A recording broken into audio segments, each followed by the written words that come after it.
Shalom Mishpachim, welcome to His Narrow Bridge. Our time together today is meant to immerse ourselves in the Word of Yahweh. It is meant to be a personal time of connection to the Word for each of us. I will read each word as translated in English in an interlinear Hebrew Bible. These shows are pre-recorded, so I will be in chat when they air. Feel free to use the chat to post anything that comes to your mind as we read the word. We will begin with prayer, followed by time for each of us to say our own personal prayers. Our beloved friend Alan Horvath taught us, make Elohim number one on a list of one. We pray in the name of Elohim, which includes Yahweh, Yeshua, and the Ruach HaKodesh. Thank you, Elohim, for our lives and all you provide. We ask for a hedge of protection around our mishpacha as we pray and study. We love you dearly. We are your children. We come to you with questions as we seek our personal relationships with you. Please help us learn. If any darkness enters our time together, we ask you now to rebuke it.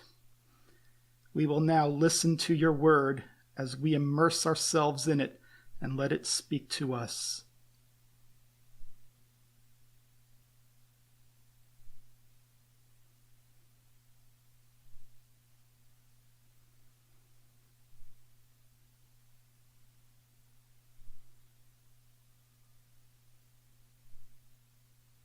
Luke chapter 8. And it happened after these things that Yeshua was going around in the cities and in the villages, and was preaching and declaring the kingdom of Elohim. And his 12 were with him, and those women who were healed of sicknesses and of evil spirits. Mariam, who is called Magdalitha, from whom 7 demons had gone out, and Yochanan, the wife of Cuza, the steward of Herodes, and Shushban, and many others. These were ministering to them from their wealth. A large crowd was gathering from all the cities.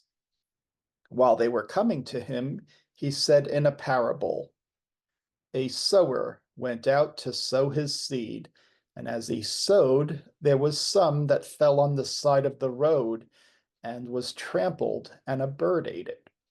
And other seed fell on rock, and at once it sprang up, and because it did not have moisture, it withered. And others fell into a thorny place, and with it sprang up thorns, and choked it.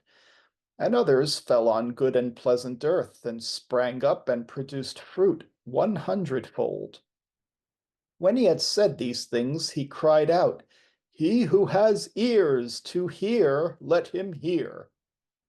And his disciples asked him the meaning of what this parable is. And he said to them, for to you it is given to know the mystery of the kingdom of Elohim, but to the rest of them it is spoken in parables, because though they see, they will not see, and though they hear, they will not comprehend. Footnote 51 comes from Isaiah 6, verse 9. Also, Kaburas has for it rather than 1905's it. 1905 is corrected according to Kaburas. Isaiah 6, verse 9. Vayomer, and he said, go and tell people this, hearing.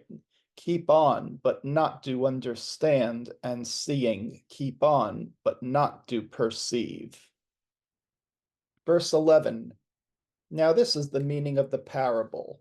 The seed is the word of Elohim, and those seeds that fell upon the side of the road are those who hear the word, but comes the enemy and takes the word from the heart, so that they might not believe and live.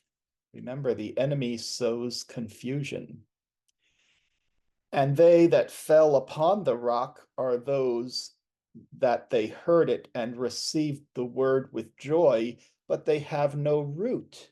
Rather, for a while their faith is, and in the time of trial they are offended. I think that's where a lot of us are these days. And that which fell into a thorny place, they are those who hear the word, and with the care and wealth and lusts of the world are choked, and they do not produce fruit. I think most of the world is there. And that seed which fell on good ground, they are those who, with an honest and good heart, hear the word and retain it and bear fruit with patience. So we're not talking about doctors with patience, people who have the patience to be immersed in the word and let it bear fruit in their lives. That's what we're talking about. And that reminds me of Alan's teachings. Verse 16, no man lights a lamp and covers it with a vessel or places it under the bed. Rather, he places it on a lampstand, so that all who enter will see its light. For there is not anything that is hidden that will not be revealed, nor that which is concealed that will not be known and come out openly. So this verse was prophetic about all the secrets that are coming out at this time. Throughout history, there have been secrets that were not known until now. Verse 18, take heed how you hear, for he who has it, it will be given him, and to him who does not have, even that which he thinks that he has will be taken from him. Now his mother and brothers came to him, and they were not able to speak with him because of the crowds. And they said to him, your mother and your brothers are standing outside and desire to see you. But he answered and said to them, these are my mother and my brothers, those who hear the word of Elohim and do it. Ooh, harsh words. And it happened that on one of those days, Yeshua went up and sat in a ship, he and his disciples, and he said to them, let us cross over to the other side of the lake. And while they journeyed, Yeshua was asleep. And there was a storm of wind on the lake, and the boat was close to sinking. And they came and aroused him and said to him, our master, we are perishing. And he awoke and rebuked the wind and the waves of the sea, and they ceased, and it became calm. Wow, if only Jonah knew how to do that. Verse 25, and he said to them, where is your Aman? They were afraid and they were amazed, and they said one to the other, who indeed is this man who even commands to the wind and to the tempest and to the sea, and they obey him? And they journeyed and came to the land of the Gardanes, which is on the other side opposite of Galilee, Sea of Galilee. And when he went out onto the land, a certain man from the city caught up to him. In him had been a demon a long time, and he would not wear clothing, and he would not dwell in a house, but would in a cemetery. And when he saw Yeshua, he cried out and fell down before him, and in a loud voice said, what have we to do with each other, Yeshua, the Son of the Most High Elohim? I beseech you, do not torment me. For Yeshua was commanding to the unclean spirit to go out from the man, for much time had passed since he was held captive by him, and he was bound with chains and with bonds, and he was restrained.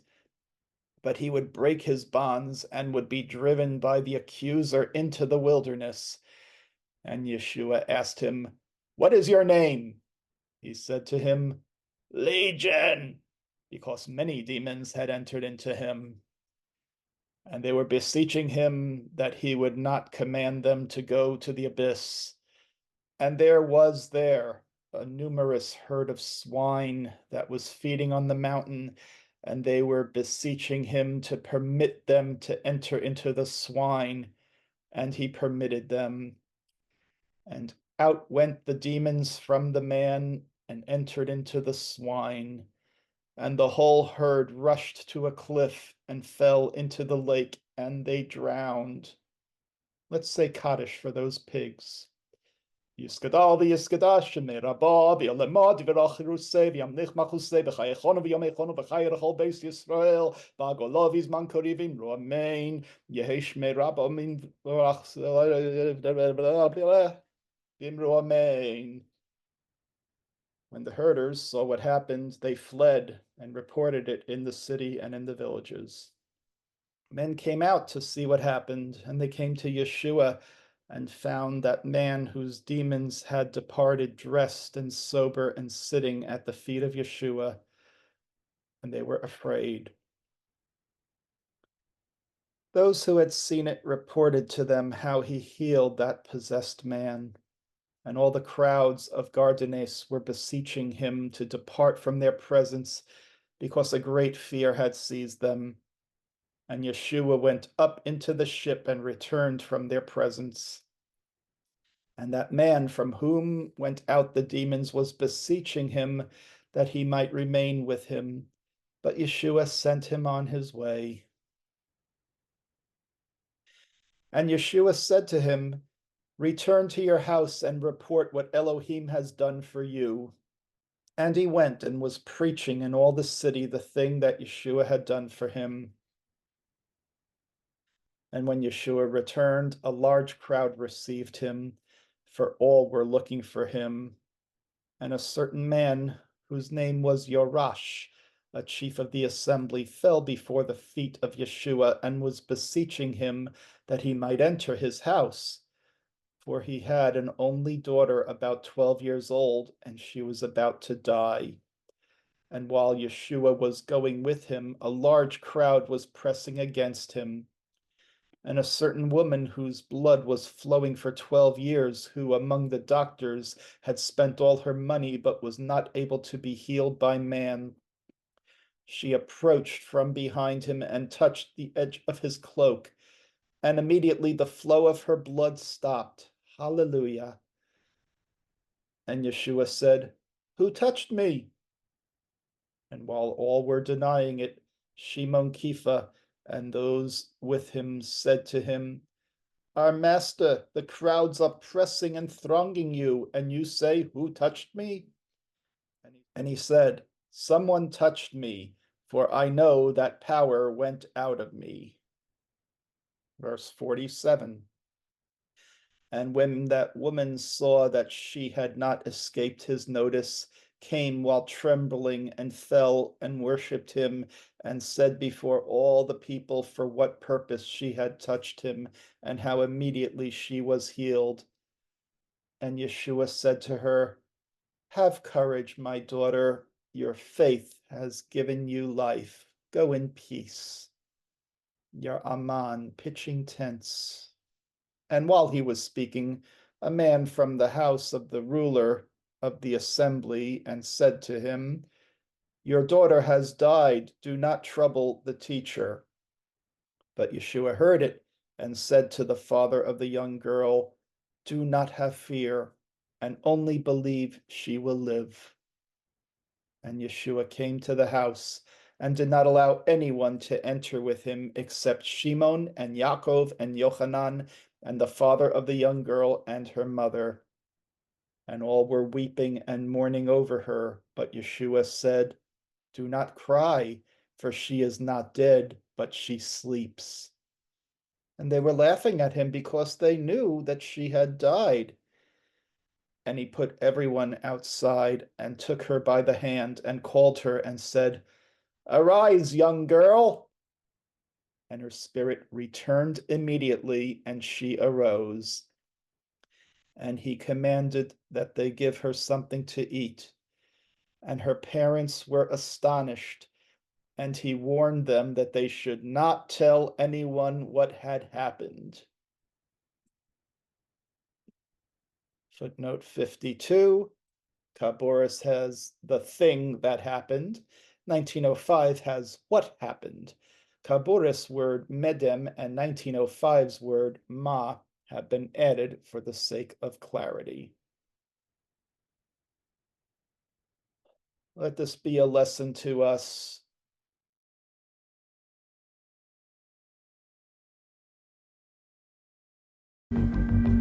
I've received word from down south, and it's good. The money we've secured from our paper sales has reached John Brown and his camp. His men feel optimistic. They have everything they need, thanks to us and others like us. Soon enough, they will carry out their plan. They will attack, and American reality itself will be transformed. That madman, John Brown, the abolitionist, he tried to raid Harper's Ferry. Oh, John Brown, that bloodthirsty man with the Bowie knife that caused all that trouble down in Kansas. Yes, exactly. The guy thinks of himself as some kind of biblical prophet. I mean, what a face, crazy hair, has all the makings of a celebrity. We've been covering him quite extensively in our paper. Just tell us what happened. Well, turns out he formed a ragtag little army and tried to raid the federal arsenal down at Harper's Ferry. I'm told his plan was to instigate a massive slave rebellion in the South. Oh my God, that's insane. Did it work? Of course not. It was a total shit show. Most of his men were killed. The rest of them, including Brown, will be in custody soon. Brown will be hanged for treason, and I wouldn't be surprised if this doesn't heat things up all the way to a civil war. No, we can't. It won't. Cooler heads will prevail. They can't prevail forever. I mean, this country's a tinderbox, and this could be the match that lights it. Oh, God, what a disaster. Eddie, you're right. This is a disaster. But it could be good for us. What the hell does that mean? War sells papers, my friend. What we are doing here is claiming our right to exist. Our writing, our newspaper is changing the world. It's changing the entire fate of this country. And though we may be anonymous today, tomorrow we will not be invisible. All right. Will you be invisible? Will you be invisible? I thought people were going to rise up. I thought this was the beginning of a whole new world. Things will have to get worse before they can get better. This country is gonna have to be destroyed before it can be healed. Isn't there something that we can do? I'm doing what I have to do. I'm leaving with my family. Betty was right. I put my daughter's life at risk. And if they track us down, Lord knows what they'll do. Are you talking about the situation down at Harper's Ferry? Yeah, John Brown. Ugh, John Brown is the worst. All those Brown bros want is to just burn everything down. I think they might be right. Or even if they're wrong, it's too late to stop them. Dickinson, you'd be in a bedwetter. The polls say no one wants war, and polls are never wrong. Right, and piggybacking off of that, I know I said I'm out of the prediction business, but I bet it's all gonna be fine. Maybe, but what if it's not? What if things were never fine?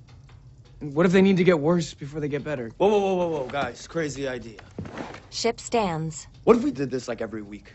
Did what? Like got together and talked about politics. Like just hanging out, but also analyzing the political situation and stuff. And what if we got someone to record it? Like, write it all down or whatever, and then people could kind of, tune in. We could do advertisements. For aprons. Blue aprons. Hot, fresh scones for everyone. It's like Abraham Lincoln said at the convention. A house divided cannot stand. Oh, that's nonsense.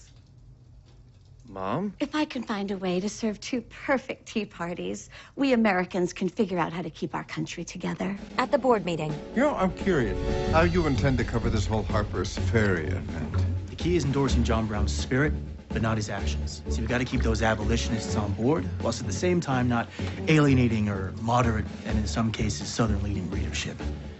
With that strategy, the Republican could soon be one of the biggest papers in the country. Not to worry, I'll get that. I wonder how much longer this will be a country. It might be two countries soon. Well, if that's the case, we'll need to have a presence in both. In this information boom, it's all about the eyeballs. We need as many as possible glued to our pages for as long as possible. It's an attention economy. Edward ashes his cigar into his teacup. Keeping her smile, Mrs. Dickinson heads for the door. Oh, shut the door behind you, Mother. We're discussing matters of state in here. Yes, Edward. Well, in my opinion. The male board members stare at her. Maybe wars wouldn't happen if men simply had better manners. Glaring at Edward, she shuts the door. Oh, there's a flash. Blinding pain. There's a great, terrible battle. Men everywhere, young men. Screaming. And the smell, the overwhelming smell of metal. He frowns. And an explosion. She shakes her head. Hitting me, warming me and freezing me, and then... She looks away. Nothing. She lifts her lowered gaze. The brown-haired man is gone. Hi, Emily, right? The mysterious brown-haired man stands in front of her. You're... nobody. No, I'm... Fraser! Hey! There you are! Fraser runs inside and hugs Austin. Emily shuts the door. Emily, this is Fraser Stearns, my old college friend. You remember him, don't you? Yeah, I think we met at a couple of those house parties you used to throw. This is nobody. He's nobody. You're nobody. Emily, don't be rude. My sister can be a little strange. Please don't be. No, that's okay. I remember. A bullet hole appears in his vest and blood drips out of it. You're going to die. Huh? Me? Stop. No, Austin, he's going to die. I've seen it. She turns to Fraser. Don't you remember? The field? The explosion, the battle, the bullet, it hits you like a bird. Okay, this is starting to get a little intense. You need to get out of here. Save yourself! Emily, that's enough. Listen, the guys are in the parlor. Go get some tea while I figure out how to manage my sister. Okay? Listen, I'm sorry about earlier. I didn't mean to scare you. It's okay. I'm training to be a soldier. I gotta be tough.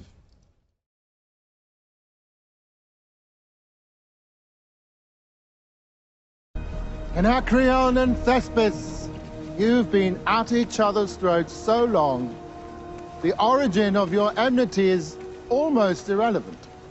We have legitimate grounds for our hatred. The first betrayal and 1,000 atrocities since. No one knows what really happened that night. The first betrayal. A Thespian king newly wed to an Anacreon huntress. The two emerging powers of the Outer Reach united in marriage. Are you gonna teach us our own history now, dead man? Huh? The Thespian dog slit her throat on their wedding bed. So the legend goes. Are you suggesting our history is wrong? History is written by the victor, and neither of you seem to be winning. There was a witness. The only witness, an Anacreon handmaid who testified that King Throianthark got drunk the night of the wedding, and in a fit of rage murdered your huntress. The handmaid lied. The nature of the lie is relevant here. On her deathbed, the handmaid made a confession. The real murderer was Cleon II. The first clone in the genetic dynasty realized that a plan could unfold over several lifetimes. He saw where this new alliance could lead, so he had his Shadow Master seduce the handmaiden, drug the newlyweds, murder your huntress, and implicate your king. Why fight two upstart kingdoms when you can exploit their racial animus and have them fight each other? If both your peoples will set aside hatred in favor of strength, as those poor newlyweds did, then you'll find here the skills necessary to build more ships. For the plan to succeed, the foundation needs 3 pillars, just as a stool needs 3 legs. It needs all the children of the Outer Reach. That is the way I designed it. You, the original settlers, you possess qualities vital in forming the seeds of a new civilization. And you, Anacreons and Thespians, you are the consummate survivors, consigned to history by the Empire, and yet, together, you represent the future. The human race is an ever-evolving story told over thousands of years by a countless number of voices. But for a long time now, that chorus has been suffocated and quietly erased. Because under the genetic dynasty, there is only room for one story, one voice. We cannot become who we must become if the Empire is allowed to persist. That path leads to the annihilation of the human race. This isn't the Foundation's first crisis, and it won't be the last. You've bought a reprieve, but war with Empire is inevitable. In the meantime, remember this day, remember what we're striving towards. I know 1,000 years can seem like an eternity, but it's the blink of an eye when measured against the whole of human history, and it could so easily slip through our fingers if we're not vigilant. We've brought an Acreon to her. Cutting is from a Talian oak, the same wood your bow was carved from. Our foresters tell me it might be stubborn enough to take root here.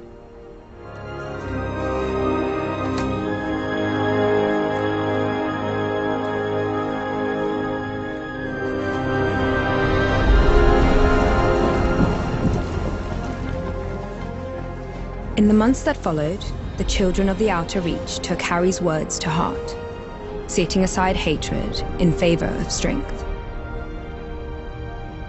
It takes more power to build than to burn, and Harry wanted them to build. How goes the Invictus? Oh, we managed to stabilize the drive, so we won't be jumping into the heart of a star anytime soon. And how long before we can build another? 18 months, man. You like it up in space, Polly? I do. And, how long you dirt side, Captain? 14 long hours, Warden. Mirror on my telescope's a little out of alignment. Think you could help me recollimate it? Guys, I know what you're talking about. Well, then why don't you politely piss off, Polly?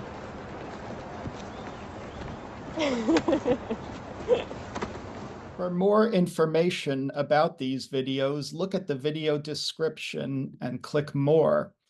You can then have links to my YouTube channel and the YouTube playlist, which has all the Aramaic English New Testament videos, Bible Hub links, and Odiote. So this is useful because you can click a chapter and go word by word through the scriptures and get details about each word and where they are used throughout the Bible.